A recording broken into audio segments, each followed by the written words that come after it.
In Washington, President Trump's health care loss is being called a disaster. But in this Trump stronghold north of Atlanta, the word used most often is disappointment. Well, I'm disappointed they didn't have a plan going forward, that it wasn't something that they had prepared for, like he said, for 7 years. Certainly it's a disappointing, but, just what I know about this bill, it did not get support from majority of the Congress. Having 7 years to come up with a plan, probably should have done a better job. But there's no gloom and doom here, no talk of abandoning ship. Who, if anyone, in your mind, gets the blame? Plenty of people that be pointing fingers at each other, and I don't know if that's really productive. Do you blame anyone? Do you look critically at anyone for this? No, not at all. Rather than blame, they all prefer to frame the failure as a positive. I'd like to view this as a lesson learned instead of a failure. He's learning. So no, I give him some grace on this.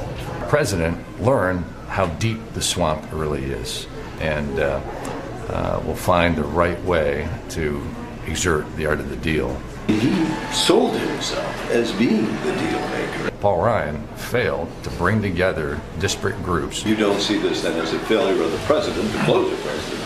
You see this as a failure of the job of the Speaker of the House. I do. That's Bob Gray. He's running for Congress in this part of Georgia to replace Tom Price, who Trump appointed Secretary of Health and Human Services. And the others agree. I think Paul Ryan did a good thing pulling it versus failing. That was a tactic, essentially. Sure. Could he have been better prepared as to what the decision was going to be? I think that was a mistake. Should he step down? Should he be gone?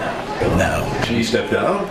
I think we need to give this another chance. I think this is the number one priority. It's about credibility for leadership. There is one point which they all disagree with the president. The Affordable Care Act should not be allowed to explode, as Trump said Friday. I think there's still an opportunity to get this right, and they should stay focused on it.